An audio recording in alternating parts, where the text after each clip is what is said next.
we were lied to as Knicks fans, as there has been a ton of discussion about that rookie minimum contract, and it became clear who all Knicks fans expected to get the job after multiple reports. But now things have changed rapidly for the Knicks as an insider revealed the truth behind this whole situation and who that spot is actually going to be for, and we are going to discuss all of that, guys. But before we jump into it, if you guys are part of that 58% that's not subscribed to Knicks Digest, make sure to subscribe for daily New York Knicks updates. We have a lot of news coming at you guys right now. Some more free agency stuff and a bunch more as well that you do not want to miss out on. So make sure you're subscribed to Knicks Digest so you do not miss a single video. But let's jump into it. There's a lot to go over on the Knicks right now.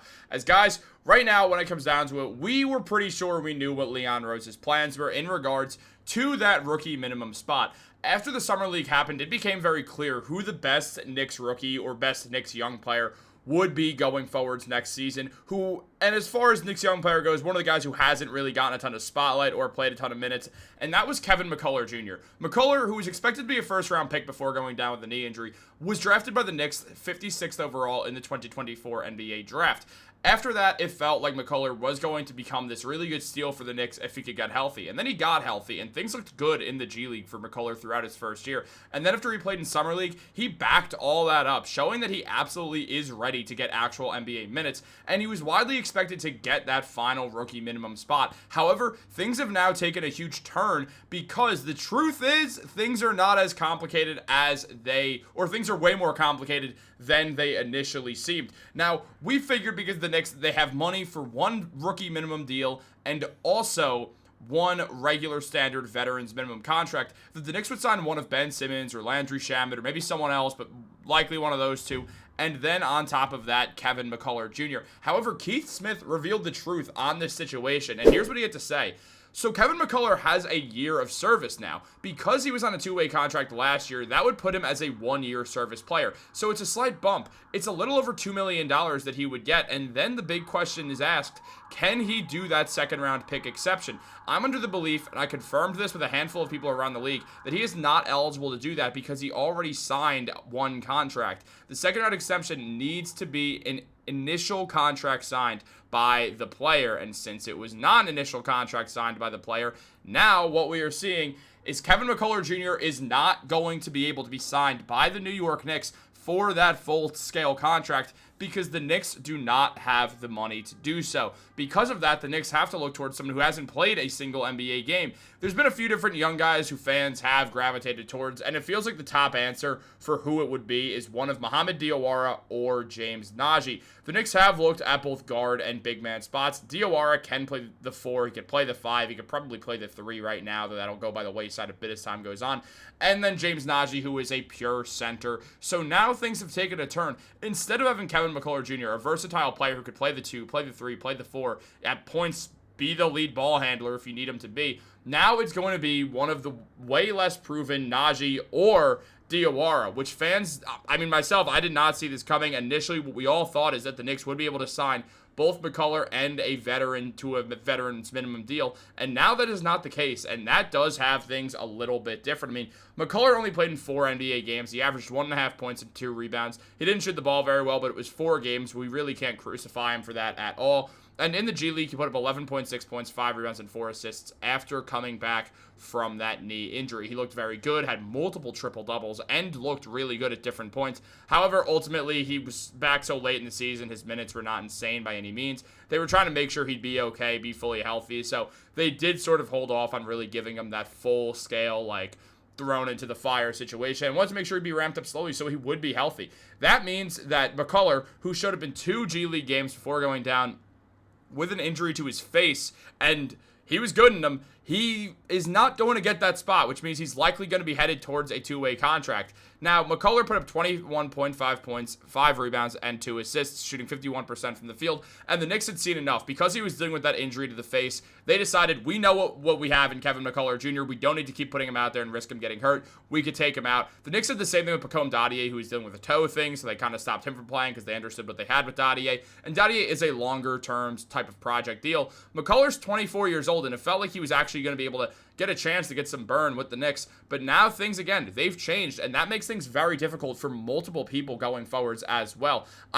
We also see out of the two guys who they could bring in here, we see Mohamed Diawara, who put up 7 points per game, 5 rebounds, and 2 assists with a steal, and shot 40% from the field and 15% from 3 in the Summer League as well. He definitely had his moments, but looked very raw, as was expected when the Knicks drafted Diawara. Not sure if he'd come over or not.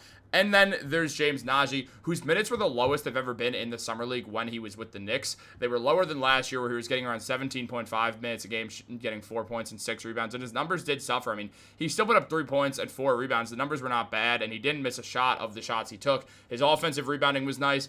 His below-the-rim defense and offense was very impressive. He's a good athlete. There is a lot to like about both these guys, and considering the Knicks could use another big man, James Nagy or Mohamed Diawara would be a helpful add to this team when it felt like it was a surefire thing that it would be Kevin McCullar. But that also has implications on a lot of other stuff going forwards as well that we have to consider. I mean, now that we know that Leon Rose and the Knicks will be signing someone who's not McCullar, signing one of Diawara or James Nagy most likely, that's going to have an impact on the two-way deals. Right now, the Knicks have all 3 two-way contracts open. Now, McCullar is going to be on one. We know that now. And probably, I mean, Diawara, if he doesn't get signed to the main roster, will definitely be on a two-way contract as well. But I'm expecting Mohamed Diawara to be the guy that the Knicks sign. That means James Nagy is likely headed for a two-way deal as well. That means there's one more deal left. There's one left that you could have, and there's a few different names that pop up. I know for a fact who the most common one is. I'm not going to pretend like I don't. It's Dink Pate. Knicks fans are loving Dink Pate. I see it too. He's a freak athlete. He's an actual point guard who's 6'8". He's confident. He's got all the tools to become a great NBA player. He's raw, and I think a two-way contract makes a lot of sense for him. But as long as we're talking about Dink Pate, we're going to address the obvious. There's going to be a lot of Knicks fans who will be calling for Dink Pate to get that final roster spot with the Knicks, that final rookie minimum roster spot, and say, no, send McCullar, send Diawara, send James Nagy to those two-way contracts. Bring on Dink Pate onto this team. He's a 6'8" point guard. It's essentially the Ben Simmons situation, except I'm going to be honest, and people might not love that I'm going to say this. Ben Simmons right now is better than Dink Pate. Dink is still raw. He's still figuring it out at the NBA level. Going to the G League was probably the wrong move for him because he ended up on the Ignite, then spent a year with the Capitans down in Mexico City, where Juan Toscano Anderson currently plays, and said that he thinks Dink Pate's going to be a future superstar. So the Knicks, they'll be able to bring on Pate at some level of whether it's a two-way or a main contract. I'm expecting a two-way deal to be the thing here, but that's going to also implicate off training camp. The Knicks are waiting a little bit to figure out what exactly they're going to do with these two-way deals and with this final rookie minimum spot. Obviously, the veterans minimum spot does have a lot of names that their hats in the ring. The most common ones, again, Landry Shamet, Ben Simmons. I expect it'll be one of them. It could end up being someone else as well. We are going to do a video breaking down 2 other names once again. We did the Thomas Bryant video. I'm not trying to overhammer those. I know you guys don't love them, so like I do try to take it a little bit easy. But when it comes down to it, there is a name that Knicks fans are calling for a lot, and I am going to do a video on it just because I've never talked about him on this channel, so I think it'd be fun. I think you guys will enjoy that video. That's not the point of this, though. What we're going to see, likely, I'm going to make a prediction right now for this fella. I think that the Knicks are going to sign Mohamed Diawara to that rookie's minimum deal.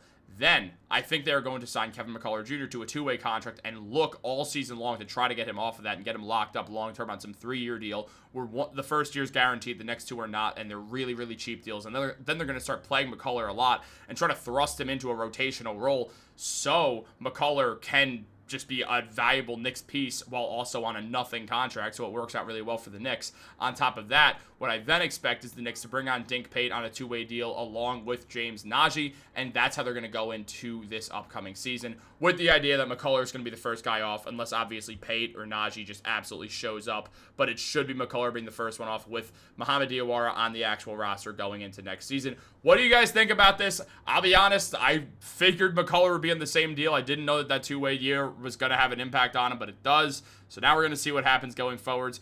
Let me know what you guys think in the comments down below. Like this video, subscribe, turn on post notifications. Have a great day, and go Knicks.